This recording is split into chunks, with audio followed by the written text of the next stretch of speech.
Дорогие друзья, я приветствую вас из солнечной Испании. Благодарю всех за интерес к моему каналу. Отдельное спасибо за лайки и комментарии. И особое спасибо моим постоянным зрителям за поддержку. Спасибо, друзья! Некоторое время назад я рассказывала о том, что в одной из школ Хельсинки учителя боятся выходить на работу, опасаясь за собственную безопасность. Кто не видел, ссылка в описании. За ниточку потянули, и начал клубочек разматываться. Детская тема получила продолжение. Кому интересно, усаживайтесь поудобнее. Едва успели выговориться учителя школы в районе Пулкинмяки в Хельсинки. Настал черед родителей и соседей. Родители рассказали, что однажды подростки ворвались посреди урока в класс и облили серной кислотой, которая была в классе, других учеников.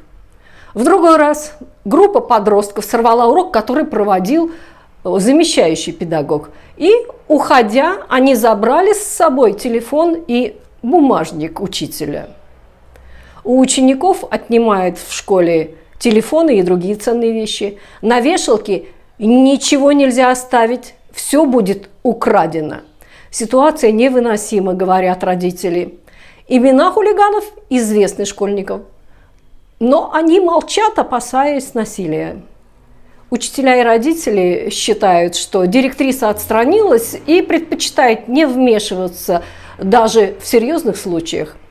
В школе царит атмосфера страха, утверждает один из родителей. Жители многоквартирного дома рядом со школой тоже страдают. За осень окна квартир разбивали камнями, летящими из школьного двора, минимум 4 раза.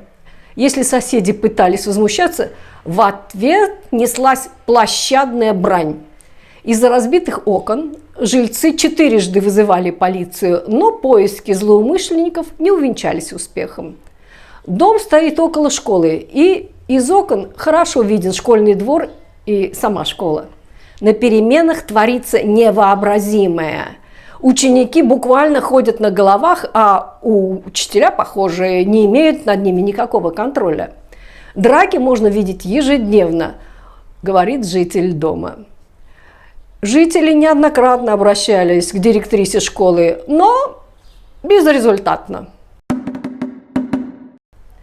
Одна и та же группа подростков, юноши в возрасте от 13 до 15 лет, держат в страхе городскую библиотеку, которая находится в одном здании со школой. Подростки кричат, расшвыривают вещи, мебель, дерутся между собой и угрожают сотрудникам. Сотрудница библиотеки говорит, что сложные отношения с молодежью случались и раньше, но сейчас речь идет абсолютно о другом. У подростков с собой ножи. К нам пристают. Нам в лицо выкрикивают угрозы типа «Бля, я тебя убью! Мой отец и братья придут и изнасилуют тебя», говорит библиотекарь. Выражения смягчены. Этой осенью было возбуждено уголовное дело об угрозах убийством. В библиотеке работают обычно 2 или 3 сотрудника, скорее сотрудницы. Внезапно может ввалиться толпа подростков в 20 человек, и по закону их обязаны пустить в учреждение культуры. Может, у них свербит тяга к чтению. Сотрудники пытаются угомонить буйных гостей, но им не подчиняются. При необходимости библиотека может вызвать охранников, но те приезжают лишь минут через 20. К этому времени юные надежды страны уже удаляются. После публикации в прессе высказалась, наконец, и директриса. Отмолчаться не удалось. Директриса школы Марит Хосио признала, что в школе есть определенные проблемы с некоторыми учениками, да, существуют, особенно на переменах. Она заверила, что вопрос обсудили, обдумали, обговорили, приняли временные меры и все доступные меры дисциплинарного воздействия. А также она выразила надежду, что сделанное начнет приносить свои плоды, и ситуация успокоится, устаканится. Не успели обыватели обсудить ситуацию в школе в Хельсинки, как пришли новости из города Оулу. Там работников школ и детских садов принарядили с начала года в облегченные бронекуртки. А неделю назад снаряжение педагогов и воспитателей дополнили защитными нарукавниками. А что делать, если сообщения о насильственных ситуациях в школах и детских садах поступают ежедневно? Носики-курносики с детского сада кусаются, царапаются, пинаются, бросаются в драку, опрокидывают столы, швыряют стулья. Уполномоченный по охране труда и технике безопасности Рольф Моберг отмечает, что раньше не было на рынке подходящей защитной экипировки для работы с молодежью. Теперь, например, финская компания Turvan Vuoksi выпускает хорошие защитные куртки и нарукавники. Нарукавники изготовлены из пористого пластика и защищают от порезов, а поверхность скользкая и ее сложно расцарапать.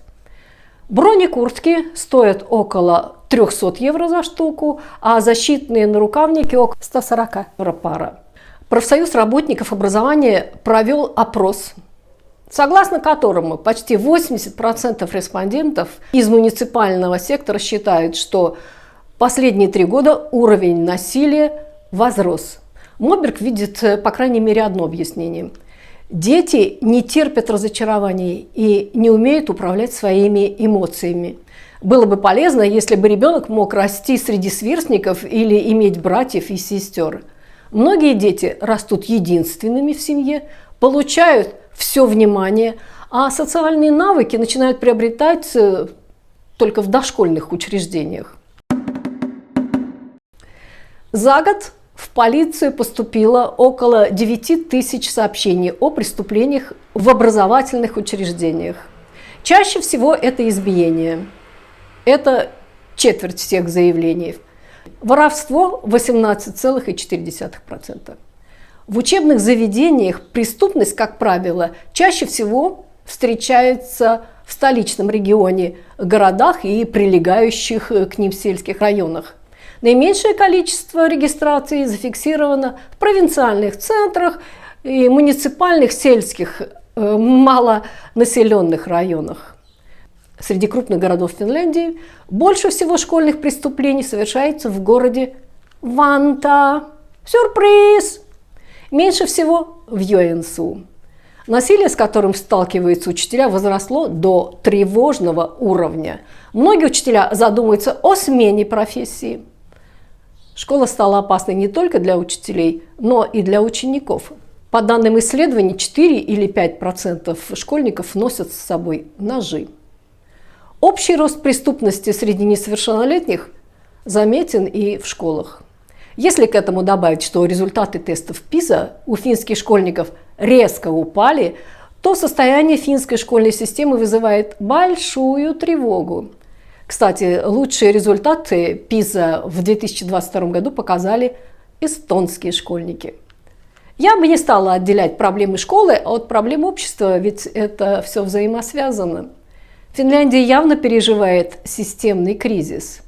Сегодня ребятишки терроризируют школу и библиотеку, завтра они уже в уличных бандах.